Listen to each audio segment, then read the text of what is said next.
বুরকা পরে আবরাম খান জয়ের সাথে টিকটকে মেতেছেন অপু বিশ্বাস।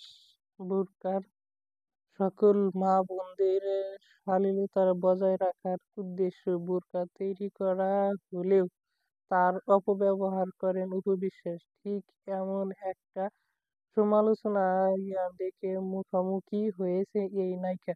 আজকে বুরকা পরলে আগামীকাল আবার অংশ নিয়েছে পূজার।